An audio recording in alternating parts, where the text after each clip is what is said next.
నమస్తే welcome to BRK నేను పద్మ ఈ రోజు మనతో పాటు ఉన్నారు senior orthopedic surgeon doctor Ram Prasad Kancharla గారు. నమస్తే డాక్టర్ గారు.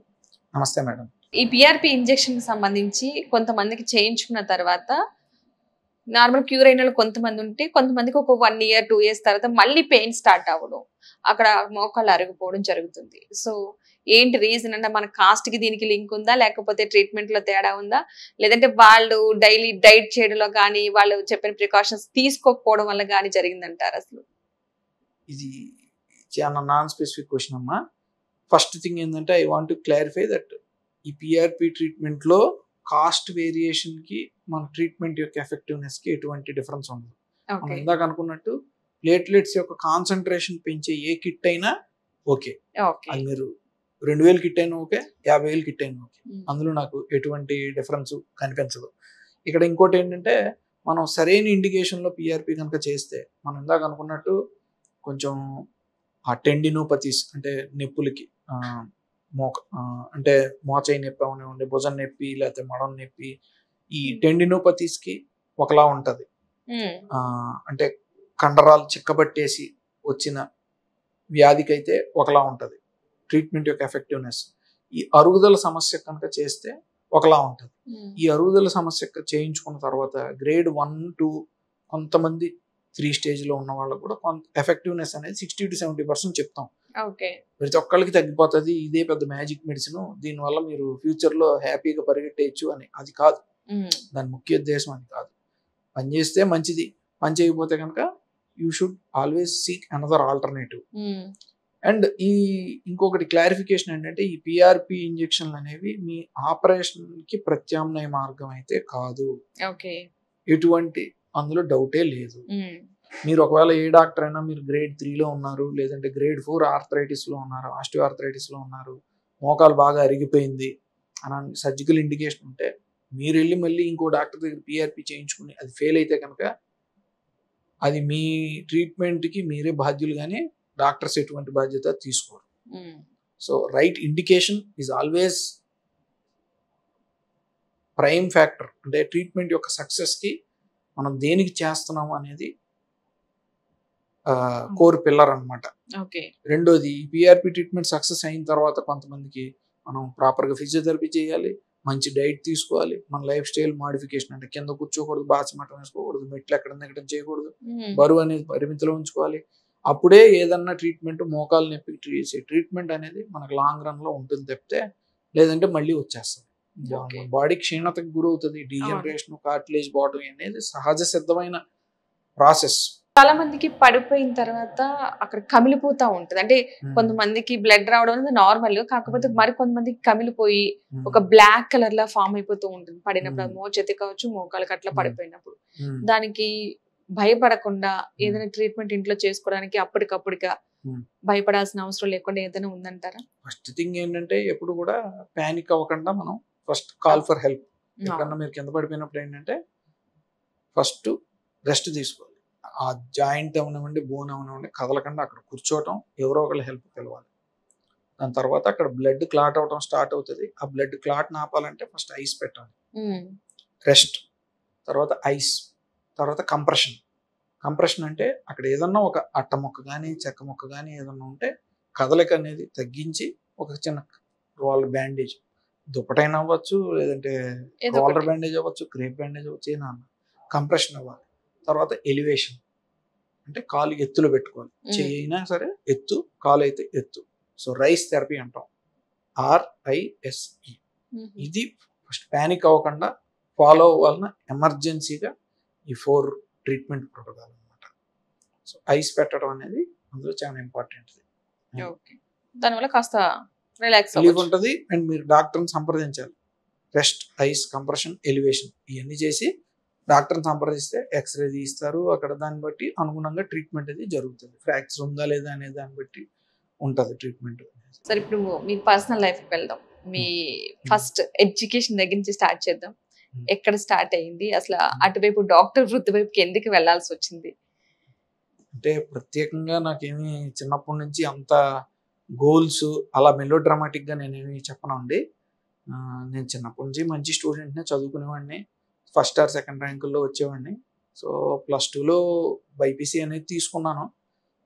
మా ఫ్రెండ్స్ అందరూ ఎంపీసీ తీసుకుంటున్నారు, రొటీన్గా ఉంటుంది, బైపీసీ తీసుకున్నాము, డాక్టర్ అవుదాం అంతే, అంతవరకే. నాకు ఫ్యామిలీ మెంబర్స్ ఎవరైనా ఉన్నారా? ఎవరు డాక్టర్స్ మీరే లేరు, ఫస్ట్?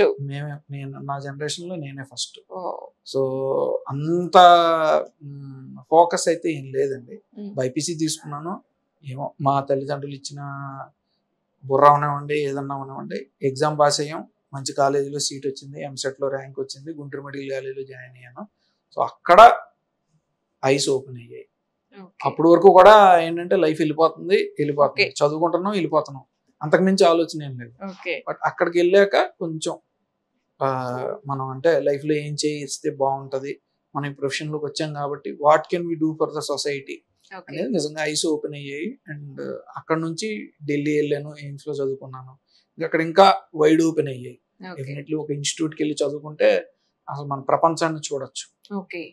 ఎలాగా వాళ్ళు ఎలాగ ఆలోచిస్తున్నారు, మనం సొసైటీకి ఏ విధంగా ఉపయోగపడగలం అనేది. డెఫినెట్లీ అవన్నీ ఆస్ట్రేలియా, అమెరికా అన్నీ తిరిగి వచ్చేసిన తర్వాత, గుంటూరులో సెటిల్ అయిన తర్వాత ఇవన్నీ కూడా మనం మన లోకల్ సొసైటీకి, జనాలకి ఎలాగ చేయగలం అని I feel very happy to take this profession. ఈ ప్రొఫెషన్లో ఉన్నంత ప్రొఫెషనల్ సాటిస్ఫాక్షన్ మరే ప్రొఫెషన్స్లో ఉంటుంది అని కూడా నేను అనుకోను. సో భగవంతుడు మనకి ఇది కల్పించాడు, ఈ ఒక రకమైన బోట్ నావ వేసాడు, ఇచ్చాడు మనకి, give back to him again. అదే భగవద్గీతలో కూడా మనకి చెప్పింది అనుకుంటాను. ఎందుకంటే ఇంట్లో ఫ్యామిలీలో ఎవరైనా ఉంటే వాళ్ళని అంటే వాళ్ళ ఫోర్స్ అవ్వచ్చు, లేదంటే వాళ్ళకు ఉంది కాబట్టి మనకు కూడా బ్రెయిన్ లో అది రావచ్చు, లేదు ఏదైనా ఒక ఇన్సిడెంట్ జరిగి ఉండొచ్చు. కానీ అవి ఏమీ లేకుండా నార్మల్ గా చదివిన ఒక పర్సన్ ఒక డాక్టర్ అయ్యి అసలు దాంట్లో కొత్తగా ఇంకేం ఉన్నాయి కొత్తగా అనేది సెర్చింగ్ లో ఉన్నారంటే చాలా గొప్ప విషయం అని అనుకోవాలి అసలు. అంటే అంత పొగడత అవసరం లేదమ్మా.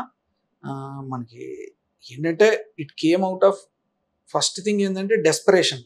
కొన్ని గోల్స్ ఏంటంటే డెస్పరేషన్, హంగర్. ఫస్ట్ అనుకోలేదు కదా డాక్టర్ చదువుదాము, అసలు డాక్టర్ అవ్వాలి, అసలు మీరు అసలు ఏమందాం అనుకున్నారు? అసలు అది ఏమీ అనుకోలేదు. లైఫ్ ఎలా వెళ్తుంది చాలా మనం చదువుతున్నాము, ఎంసెట్ లో ర్యాంక్ వచ్చింది, జాయిన్ అయిపోయాం, ఒకదాని తర్వాత ఒకటి అవి లైన్ లో పడిపోయాయి.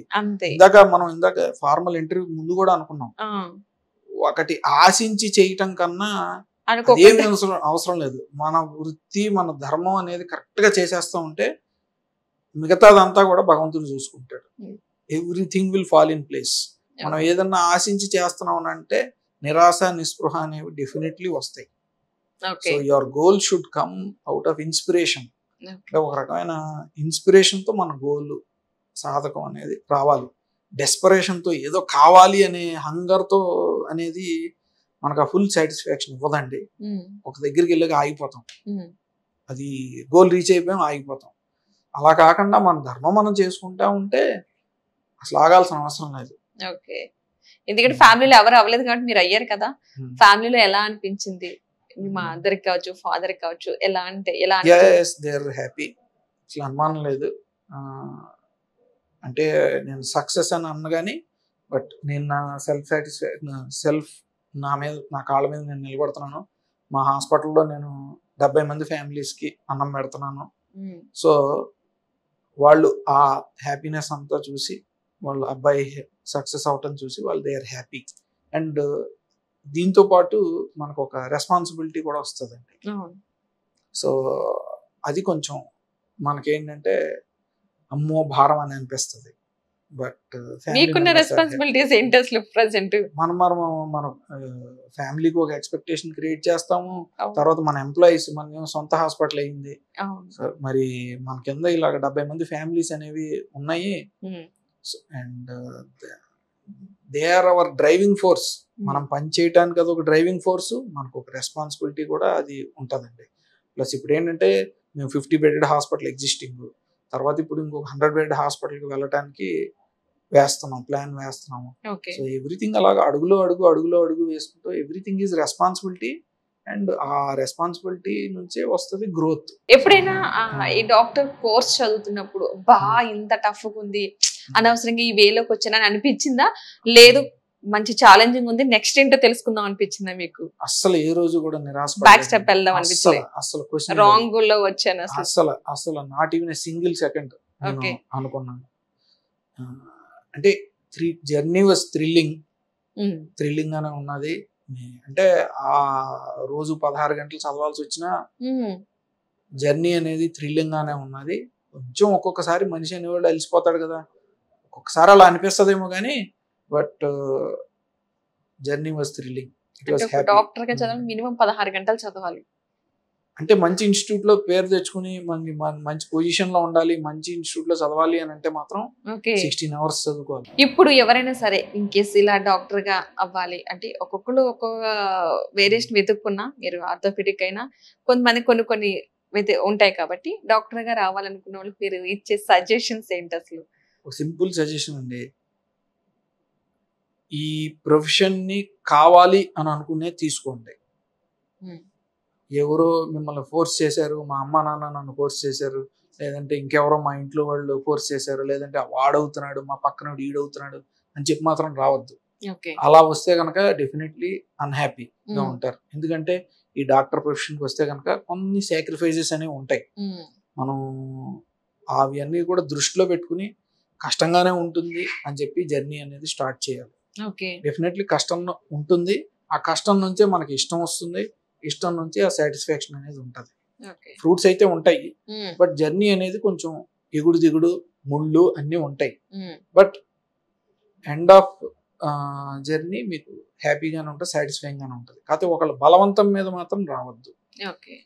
ఇది ఒక సొసైటీకి సర్వీస్ చేస్తున్నాము, ఫ్రీగా ఏం చేయట్లేదు, అవసరం లేదు, ఫ్రీగా చేయాల్సిన అవసరం కూడా లేదు.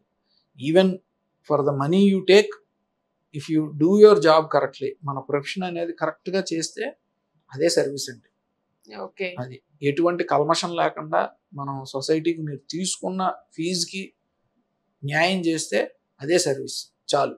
And service to humanity is service to God, ఇందులో అసలు డౌటే లేదు. అండ్ అది నిరూపించడానికి మా ప్రొఫెషన్ ఒక ఎగ్జాంపుల్ అని చెప్పుకోవడానికి I feel very proud.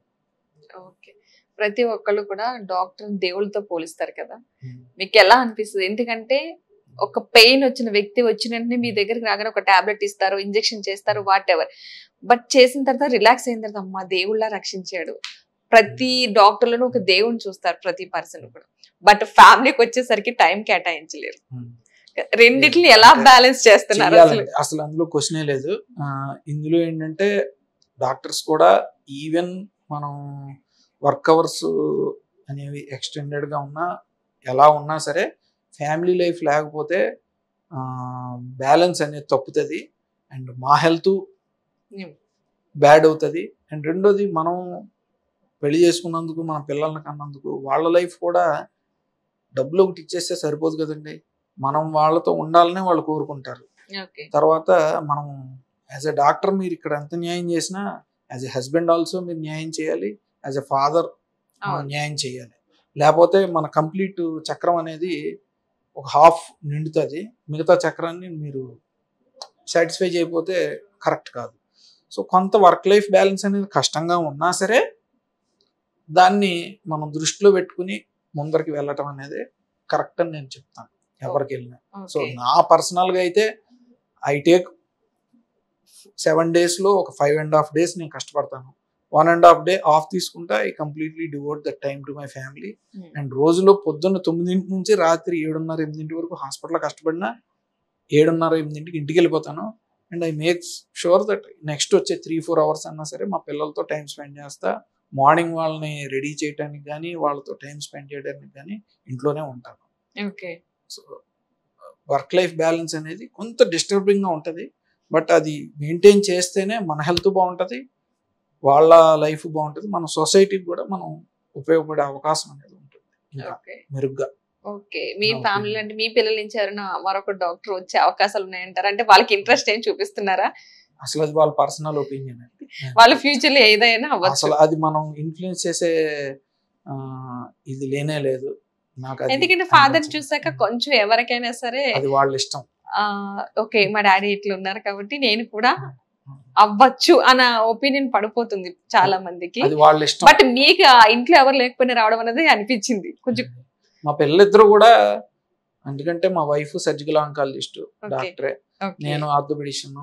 So doctor చూస్తున్నారు, మేబీ వాళ్ళు అయితే మంచిది, వాళ్ళు అవ్వకపోయి వేరే ప్రొఫెషన్ తీసుకున్నా సరే general principal remains the same. నీ పన్ను చేసుకుంటా వెళ్ళిపోవటం, సొసైటీకి హెల్ప్ చేయటం ఎంతో కొంత, అదే ప్రొఫెషన్ అయినా కానివ్వండి. డాక్టర్స్ అయితే మేము ఆ ప్రొఫెషన్లో కొంచెం హెల్ప్ చేస్తాం వాళ్ళకి, లేదు అని అంటే కనుక మనం చేయగలిగినంత హెల్పే చేస్తాం. ఈ ప్రొఫెషన్లోకి వస్తే మంచిది అని అనుకుంటాం, రాకపోతే ఇంకా మంచిది, ఇంకా ఎగిరే అవకాశం అనేది ఉంటుంది అని చెప్పి నేను భావిస్తానండి. ఓకే, మీరు ఒక యూట్యూబ్ ఛానల్ కూడా స్టార్ట్ చేశారు. అసలు ఏంటి ప్రేక్షకులకి ఏం చెప్పాలనుకుంటున్నారు? అసలు ఒక డాక్టర్ గా మీకు అసలు టైమే చాలా తక్కువ ఉంటది కదా, సో ఈ ఛానల్ కూడా స్టార్ట్ చేశారు. చాలా చాలా వ్యూస్, అంటే మా ప్రతి ఒక్క పర్సన్ కి వచ్చే డౌట్స్ అన్ని మీరే క్లారిఫై ఇచ్చేస్తున్నారు అందులో. సో ఎలా అనిపిస్తుంది యూట్యూబ్ ఛానల్ స్టార్ట్ చేసిన దగ్గర నుంచి? అసలు ప్రేక్షకులకి యూట్యూబ్ ఛానల్ అనేది ఐ ఫీల్ ఒక రకంగా ఏంటంటే మాకు డాక్టర్స్ కి వరం లాగే చెప్పాలండి. ఎందుకంటే టెక్స్ట్ బుక్ లో రాసే మెటీరియల్ అంతా వేరు, అది డైరెక్ట్ గా పేషెంట్ టెక్స్ట్ బుక్ చదివినా సరే అది క్లారిఫై అవ్వు అండి. డైరెక్ట్ గా వాళ్ళు అడిగే క్వశ్చన్ కి అక్కడ సమాధానం అనేది దొరకదు. బట్ యాజ్ ఎ డాక్టర్ ఏంటంటే మేము ఆ పుస్తకం చదివిన తర్వాత ఒక లేమ్యాన్ కి ఎలా చెప్పాలి అనేది మాకు అర్థమవుతుంది. మేము ఒక మాధ్యమం, బట్ మేము చెప్పాలన్నా సరే నాకు అనిపించింది మా ప్రాక్టీస్లో నేను రోజు 70 మంది పేషెంట్లు చూస్తాను, రోజు 12 గంటలు పని చేస్తాం, సర్జరీలో ఒక 4-5 గంటలు ఉన్నా మిగతా ఒక 5-6 గంటలు ఓపీ చూస్తాం. 70 మందిని చూడాలంటే ఒక పేషెంట్కి నేను 5 నిమిషాలు కాదు కదా 3 నుంచి 4 నిమిషాలు ఇస్తాను. వాళ్ళు అడిగేదానికి మనం ఏం సమాధానం చెప్తామండి, వాళ్ళని సాటిస్ఫై చేయలేకపోతాం. సో ఐ ఫీల్ ఈ యూట్యూబ్ ఛానల్ వల్ల ఏంటంటే వాళ్ళు అడిగే క్వశ్చన్లు అన్ని కూడా నేను రాసుకుంటానండి. ఓపీలో కూడా I make it A point, నాకు పక్కన ఒక డైరీ ఉంటది, ప్రతి క్వశ్చన్ కూడా రాసుకుంటాను. ప్లస్ యూట్యూబ్ లో ఎవరన్నా కమెంట్ చేసినా సరే ప్రతి కమెంట్ కూడా నేను చదువుతాను. మేబీ యూట్యూబ్ లో ఆన్సర్ చేయలేకపోయినా సరే ఆ కమెంట్ అనేది చదువుతాను. ఏదో రోజు యూట్యూబ్ లో వాళ్ళకి కన్వే చేయాలి అంటే వాళ్ళ అడిగిన ప్రశ్నకి సమాధానం చెప్పాలి అనే ఉద్దేశం అయితే నాకు ఉంది. సో ఏంటంటే ఈ యూట్యూబ్ ద్వారా జనాలకి వచ్చే క్వశ్చన్స్ అన్నిటికీ కూడా మన సమాధానం చెప్పగలిగే ఒక మాధ్యమం వచ్చినందుకు I feel very grateful. And మీలాంటి ఛానల్స్ కూడా మాకు హెల్ప్ చేస్తున్నాయి. So I feel very grateful for this interview as well. Thank you sir, thank you so much. అసలు చాలా చాలా మంచి విషయాలు అందించడమే కాదు, మీరు ఎవరైనా సరే కొత్త వాళ్ళు వస్తే వాళ్ళకి ఇన్స్పిరేషన్ అనుకోవాలి.